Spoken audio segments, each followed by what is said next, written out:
because suddenly, he wasn't the successful one anymore. He was just the brother of the dropout who built a $100 million empire. And me? I kept building. Day after day, brick by brick, my company grew. I wasn't chasing approval anymore. I was chasing impact.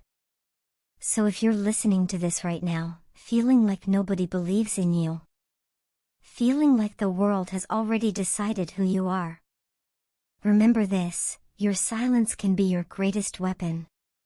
Let them laugh. Let them mock. Because when your moment comes, the same voices that doubted you will fall silent. And when I think back to that night, when Mark tried to humiliate me in front of everyone, I don't feel anger anymore. I feel gratitude. Because his mockery was the fire that lit my path. Without it, maybe I would have given up. But instead, I rose.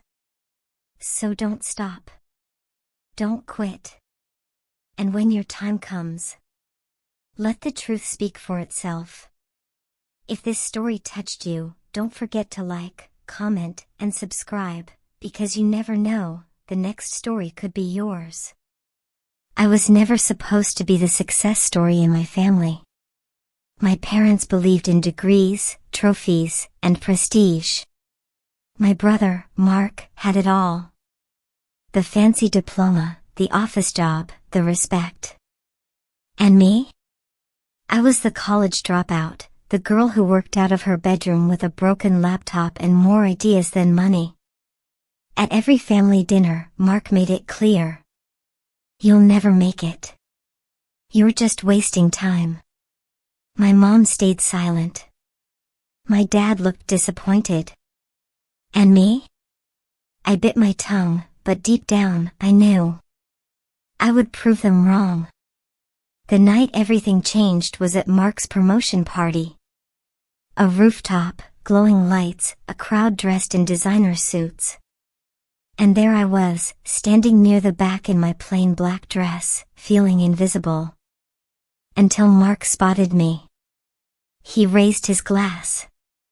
"Ladies and gentlemen," he said, with that smirk I hated, "my sister here runs a little company.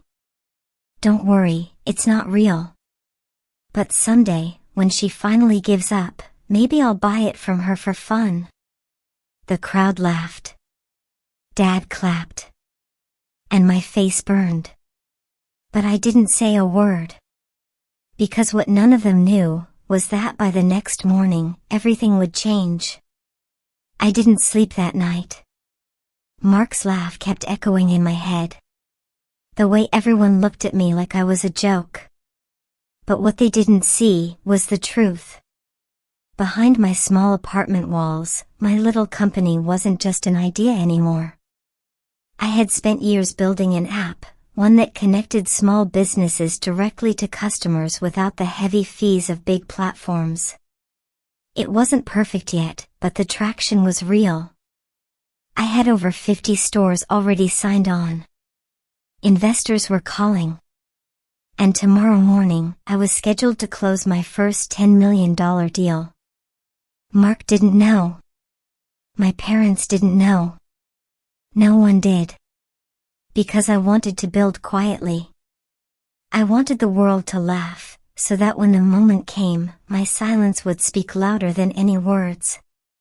Still, his humiliation burned inside me. At that party, he looked at me like I was beneath him.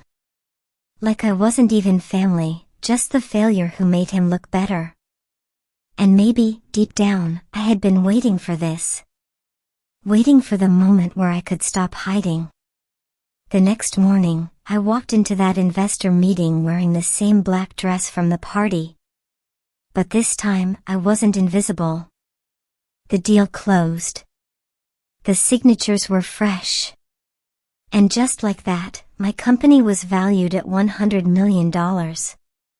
My hands shook when I held the papers. Not from fear, but from relief. From knowing that I wasn't crazy. That every late night, every tear, every "you'll never make it" had been worth it. Meanwhile, Mark was still celebrating his promotion, still posting pictures online, still bragging about his perfect life.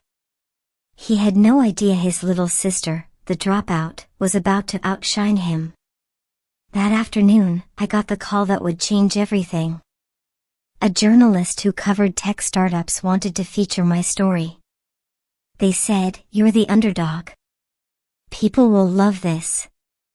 Can we publish tomorrow?" Tomorrow. The same day Mark had planned a family dinner to celebrate his new position.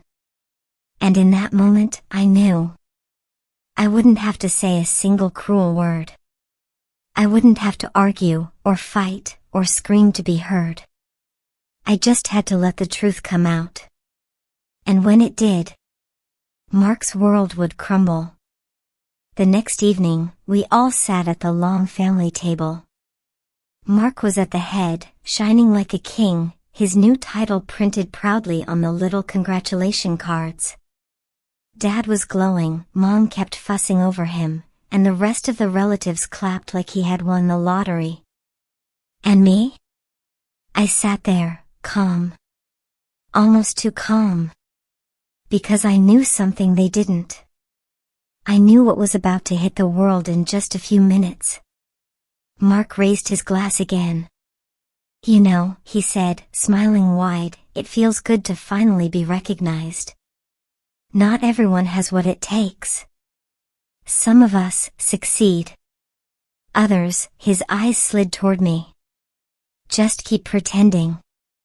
The table chuckled. My face warmed again, but this time it wasn't embarrassment. It was fire. Then, right on cue, my phone buzzed. The journalist had kept their word. The article was live. College dropout builds $100 million startup, redefines tech for small businesses. And my face was right there on the front page. Within seconds, my notifications exploded.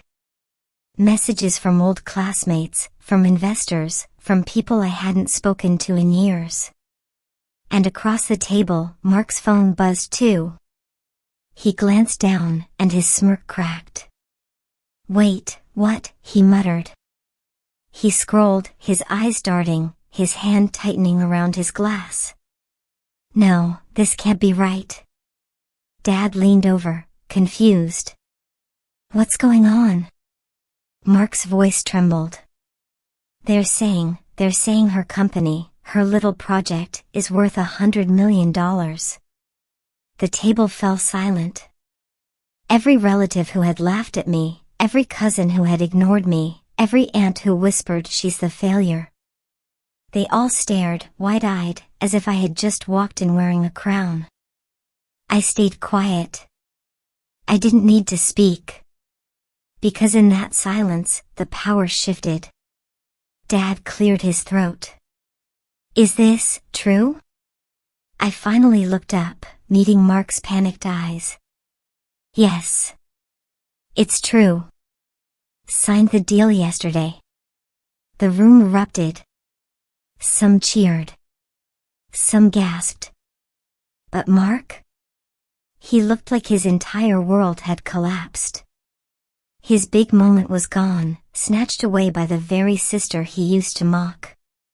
And for the first time in my life, I saw fear in his eyes. Because he realized the dropout he mocked had just become the empire builder he could never match. The dinner ended in complete silence. Mark barely touched his food. For the first time in years, he had nothing to say. After everyone left, Dad pulled me aside. His voice was low, almost ashamed. "I didn't know, Emma. I didn't know you were building something real." I smiled, but there was pain behind it. "Dad, you never asked. You only believed in him. Not me." He didn't answer. Maybe he couldn't. But in that moment, I didn't need his approval anymore. Because I finally had my own. Later that night, I walked home alone. the city lights reflected in the glass towers around me. And for once, I didn't feel small. I felt unstoppable. See, here's the truth nobody tells you. People will measure you by your titles, your degrees, your trophies. They'll laugh at you when your dreams don't fit their little checklist. But success? It doesn't need permission. It doesn't need applause. It needs persistence. Mark thought I was the failure because I didn't follow the same path. But sometimes, the road less traveled doesn't just lead you somewhere new. It makes you the one people follow. I heard through the grapevine that Mark's company started to struggle after that night. Investors pulled away. His reputation cracked. Because suddenly, he wasn't the successful one anymore. He was just the brother of the dropout who built a $100 million empire. And me? I kept building. Day after day, brick by brick, my company grew. I wasn't chasing approval anymore. I was chasing impact. So if you're listening to this right now, feeling like nobody believes in you, feeling like the world has already decided who you are, remember this, your silence can be your greatest weapon. Let them laugh. Let them mock. Because when your moment comes, the same voices that doubted you will fall silent. And when I think back to that night, when Mark tried to humiliate me in front of everyone, I don't feel anger anymore. I feel gratitude. Because his mockery was the fire that lit my path. Without it, maybe I would have given up. But instead, I rose. So don't stop. Don't quit. And when your time comes, let the truth speak for itself. If this story touched you, don't forget to like, comment, and subscribe, because you never know, the next story could be yours.